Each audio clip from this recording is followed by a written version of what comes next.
John डिफेनबेकर नाम के एक बड़े चिंतक हुए दोस्तों।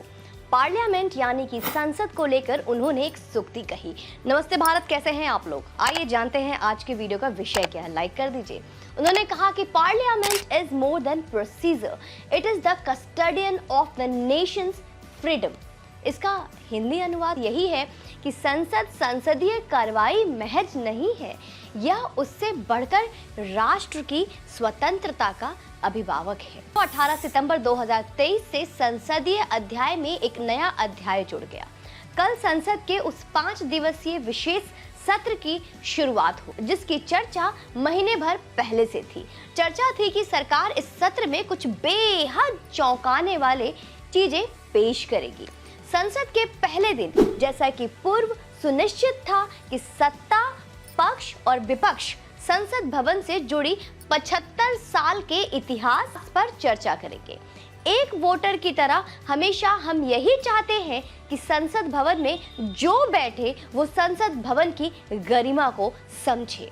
पेश किए जाने वाले बिलों के श्वेत और शाम दोनों पक्षों पर संभ्रांत चर्चा कर ऐसे निष्कर्ष पर पहुंचे जो जनहित में हो। संसद का पहला दिन चूंकि एक ऐतिहासिक चर्चा को समर्पित था, इसलिए इससे बहुत अधिक कुछ आदत के अनुरूप नेता हाव हाव नहीं करते दिखे और संसदीय यात्रा के 75 वर्षों के लंबे यात्रा पर अपने विचार व्यक्त किए। आज विशेष सत्र का दूसरा दिन है दोस्तों, और इस विशेष सत्र का एक खास दिन भी। खास इसलिए क्योंकि अब सत्र का संचालन पुराने नहीं बल्कि नए संसद भवन में होगा। संसद का नया भवन भव्य है और कहीं अधिक सुविधाओं से लैस है। प्रार्थना तो हमारी सभी संसद के सदस्यों से बस इतनी ही है कि संसद की गरिमा किताबों के बजाय अपनी डायरी में रखे और सुबह शाम जागने सोने से पहले उसका अध्ययन किया जाए। साधन कितना भी बड़ा हो, लेकिन जब तक साधक साधना को समर्पित नहीं होगा, साध्य की प्राप्ति नहीं होगी। और ये सबके लिए है। उन्हें यह स्वीकार करना होगा कि पिछले कुछ वर्षों से संसद में आम सहमति मुश्किल से ही कायम हो पाती है। वहां हंगामा और नारेबाजी ही अधिक होती है। ऐसा इसलिए होता है दोस्तों क्योंकि विरोध के लिए विरोध की राजनीति हावी होती जा रही है। यह राजनीति भारतीय लोकतंत्र के लिए शुभ कतई नहीं है। संसद सही तरीके से तभी चल सकती है और विधेयकों के साथ राष्ट्रीय महत्व के विभिन्न विषयों पर आम सहमति तभी कायम की जा सकती है जब सत्ता पक्ष और विपक्ष दोनों एक दूसरे को अपेक्षित महत्व देंगे। लोकतंत्र में असहमति के बीच सहमति कायम करनी होती है और यह तभी संभव होगा। आज जब सब यही मान रहे हैं कि अतीत में संसद में कहीं अधिक सार्थक चर्चा होती थी, तब फिर इसके लिए सभी को सक्रिय क्यों नहीं होना चाहिए कि वह सुनहरा दौर संसद के नए भवन में भी देखने को मिले, जब संसद का सम्मान और गरिमा होता था। निसंदेह ऐसा तभी हो सकता है जब राजनीतिक कटुता और नकारात्मक राजनीति का परित्याग किया जाएगा। इस संदर्भ में प्रधानमंत्री ने यह सही कहा कि पुरानी बातों को छोड़कर नई ऊर्जा और नए विश्वास के साथ हम सबको संसद के नए भवन में प्रवेश करना चाहिए। और अब यह अनिवार्य है। यह ठीक है कि कुछ राज्यों के विधानसभा चुनाव शीघ्र होने हैं और लोकसभा चुनाव भी निकट आ रहे हैं दोस्तों, लेकिन यदि राजनीतिक दल संसद और साथ ही जनता के प्रति अपने दायित्व को लेकर सजग एवं संवेदनशील हो तो संसद के नए भवन में संसदीय कार्यवाही के मामले में एक नई आरंभ, एक नई शुरुआत हो सकती है ना। पहले आप ये जान लीजिए कि इस विशेष सत्र में वो मुद्दे कौन से होंगे जिन पर चर्चा है। सबसे महत्वपूर्ण आज का ये वीडियो। संसदीय कार्य मंत्री प्रहलाद जोशी ने बताया कि सत्र में कुल 8 बिल पेश होंगे दोस्तों। 4 बिल के बारे में तो सार्वजनिक जानकारी है, लेकिन 4 पर अटकलें हैं अभी बस। लेकिन जिन 4 बिलों पर सूचना जग जाहिर हो चुकी है वो क्या है, आइए जानते हैं। मुख्य चुनाव आयुक्त की नियुक्ति से संबंधित बिल। सबसे नंबर 1 अधिवक्ता संशोधन बिल, फिर post office bill, press and registration of periodical bill. अब जो जग जाहिर नहीं किए गए हैं, जिसे गुप्त रखे गए हैं, वो कुछ ऐसे बिल हो सकते हैं जो 2024 के चुनावी मैच के निर्णायक साबित हों। मसलन चर्चा है कि इनमें महिला आरक्षण बिल भी शामिल होगा और ओबीसी आरक्षण बिल भी शामिल हो सकता है। महिला आरक्षण बिल एक ऐसा बिल है जिस पर आम सहमति बनाने पर जो भी दल पीछे रहेगा या ना नुकुर करेगा, उसकी शामत निश्चित तौर पर आएगी दोस्तों। महिला आरक्षण बिल एक ऐसा ही बिल है जिसकी कोशिशें पिछले 20 वर्षों से अलग अलग सरकारें करती रही, लेकिन इस बिल में जो पेच फंसा रहा है वो है रिजर्वेशन विद इन रिजर्वेशन का है, यानी कि आरक्षण के अंदर आरक्षण। सपा बसपा जैसी वो पार्टियां जो अपनी राजनीति को दलित समर्पित बताती है, उन्हें महिला आरक्षण के अंदर भी अगड़ी पिछड़ी का खेल खेलना है। अब ये वाली बात सोचने की है दोस्तों कि दोनों ही दल समाजवाद की बात करती है ना। और समाजवाद के सबसे बड़े चेहरे हुए कौन? राम मनोहर लोहिया जी। राम मनोहर लोहिया ने महिलाओं पर टिप्पणी करते हुए ये कहा था कि वो महिलाओं को उनके कुल खानदान पहचान से इतर हमेशा पिछड़ा मानते हैं। अब जहां तक हम समझते हैं, राम मनोहर लोहिया जी से बड़ा कोई समाजवादी तो कभी हुआ ही नहीं है ना दोस्तों।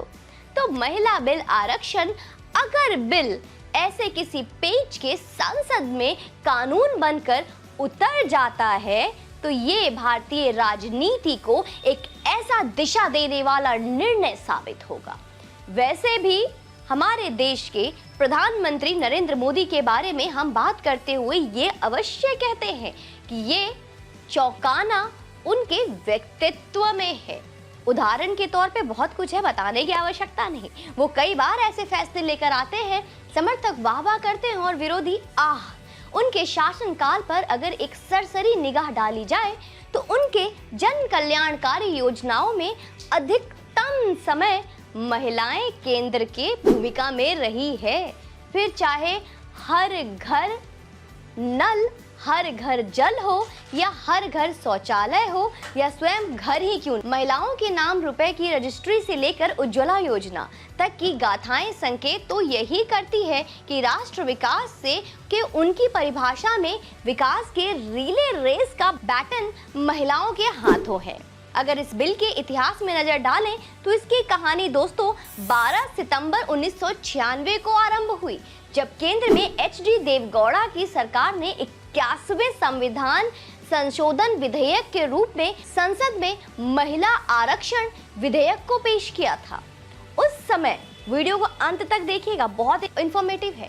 उस समय यूनाइटेड फ्रंट की सरकार थी जो 13 पार्टियों का गठबंधन था, लेकिन सरकार में शामिल जनता दल और अन्य कुछ एक पार्टियों का नेता महिला आरक्षण के पक्ष में नहीं थे।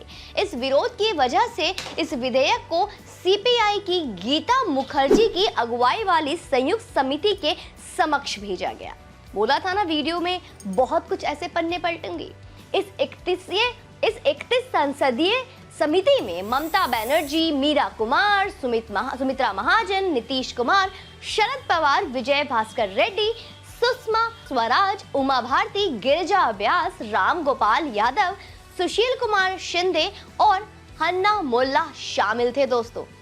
इस समिति ने विधेयक में 7 बड़े सुझावों का प्रस्ताव रखते हुए कहा कि विधेयक में महिलाओं के लिए आरक्षण के संबंध में 1/3 से कम नहीं वाक्य स्पष्ट है और इसकी अलग तरह से व्याख्या की जानी चाहिए। अब ये इंपॉर्टेंट है दोस्तों, वीडियो थोड़ी लंबी है और बहुत इंटरेस्टिंग है। आगे जानते हैं समिति ने क्या सुझाव दिया। समिति ने सुझाव दिया कि इसे लगभग 1/3 लिखना चाहिए ताकि इसमें स्पष्टता की कोई गुंजाइश नहीं बचे। समिति ने यह भी सुझाव दिया कि राज्यसभा और विधान परिषदों में महिलाओं के लिए सीटों का आरक्षण होना चाहिए। साथ ही अन्य पिछड़ा वर्ग जिसे ओबीसी कहा जाता है को भी आरक्षण का लाभ उचित समय पर मिलने के लिए इस पर विचार करना चाहिए। बिहार के मुख्यमंत्री नीतीश कुमार भी इस समिति के हिस्सा थे।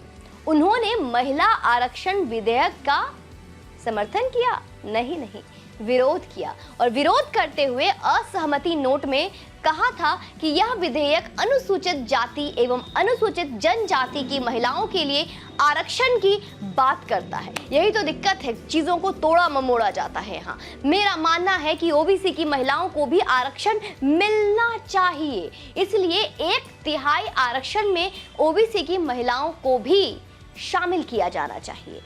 यह आरक्षण ओबीसी की महिलाओं के लिए भी सही अनुपात में होना चाहिए। दोस्तों, बात आरक्षण की हो रही है, इसलिए मैं आज बहुत स्पेसिफिक तरीके से बता रही हूँ आपको।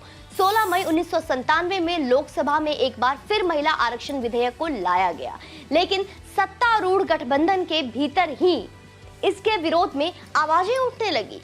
इस दौरान विधेयक पर बहस करते हुए शरद यादव ने क्या कहा, ये भी जानना आज आपके लिए जरूरी है। शरद यादव ने कहा था कि इस बिल से सिर्फ पर कटी औरतों का ही फायदा होगा, पर कटी शहरी महिलाएं हमारी ग्रामीण महिलाओं का प्रतिनिधित्व कैसे करेंगी? पर कटी महिलाएं, उनके इस बयान से विवाद खड़ा हो गया था। हिंदी भाषा क्षेत्र के नेताओं ने इस विधेयक का पुरजोर विरोध किया था। इस वजह से यूनाइटेड फ्रंट सरकार इस बिल को पास ही नहीं कर पाई थी और यह औंधे मुंह गिर गया था। तो ये था उस वक्त की बात। अब हम जानते हैं साल 1998 से 2004 के बीच बीजेपी की अगुवाई में एनडीए सरकार ने कई बार महिला आरक्षण विधेयक को पारित कराने की प्रयास की, तो क्यों असफल हुए? 13 जुलाई 1998 को लोकसभा में उस समय घमासान मच गया था दोस्तों, जब कानून मंत्री एम थंबी दुरई ने इस विधेयक को सदन के पटल पर पेश करने की कोशिश की, लेकिन राष्ट्रीय जनता दल मतलब आरजेडी और समाजवादी पार्टी के सांसदों ने इसका पुरजोर विरोध किया। और उस वक्त क्यों किया, क्या कहा? इस हंगामे के बीच आरजेडी के सांसद सुरेंद्र प्रसाद यादव ने लोकसभा के स्पीकर उस वक्त थे जीएमपी बालयोगी से बिल की कॉपी छीन ली और उसके टुकड़े टुकड़े कर दिए। अब बिहार सरकार में मंत्री सुरेंद्र ने कहा था कि उन्होंने इस बिल की कॉपी इसलिए फाड़ दी क्योंकि BR अम्बेडकर उनके सपने में आए थे और उन्हें ऐसा करने को कहा था। इस हंगामे के बाद अगले दिन इस बिल को संसद में फिर लाया जाना था, लेकिन स्पीकर ने यह कहकर इसे पेश नहीं होने दिया कि इस पर सहमति संभव ही नहीं है। सपने की बात भी होती है संसद में। 11 दिसंबर 1998 को लोकसभा में एक बार फिर इस विधेयक को लेकर घमासान मचा दोस्तों। ममता बनर्जी ने इस बिल का विरोध कर रहे समाजवादी पार्टी के तत्कालीन सांसद दारोगा प्रसाद सरोज का कॉलर पकड़कर उन्हें संसद से बाहर का रास्ता दिखाया था। इस बिल को सपा, राष्ट्रीय लोकतांत्रिक मोर्चा, बहुजन समाज पार्टी और मुस्लिम लीग के विरोध के बावजूद 23 दिसंबर 1998 को संसद में पेश किया गया दोस्तों। लेकिन हर बार की तरह इस पर भी जमकर हंगामा बरपा। अप्रैल 1999 में वाजपेयी जी की सरकार के गिरने की वजह से, यह संसद भंग होने की वजह से यह विधेयक एक बार फिर से ठंडे बस्ते में चला गया। बीजेपी ने 2014 और 2019 के चुनावी घोषणा पत्रों में महिलाओं के लिए 33% आरक्षण का वादा किया था, लेकिन इस दिशा में कोई खास काम नहीं हो पाया। तो यहाँ भी चीजें बहुत ठंडी बस्ती में दिखी, ठंडा बस्ता में दिखा। आज अगर स्थिति की बात करें तो संसद और अधिकतर विधानसभाओं में महिलाओं का प्रतिनिधित्व 15% से कम है दोस्तों। सरकारी आंकड़ों के मुताबिक 19 विधानसभाओं में महिलाओं की भागीदारी 10% से भी कम है। मौजूदा लोकसभा में 543 सदस्यों में भी महिलाओं की संख्या 78 है, जो 15% से भी कम है। महिलाओं का प्रतिनिधित्व लगभग केवल 14% है। कई विधानसभाओं में महिलाओं की भागीदारी केवल 10% से भी कम है। ये सारे आंकड़े हैं दोस्तों, जो मैं चाहती हूं कि आप जानें, समझें और एक एक डेट के साथ, वर्ष के साथ मैंने आपको समझाने की, बताने की और इतिहास के पन्ने को पलटकर आप तक कुछ जानकारी पहुंचाने की कोशिश की है।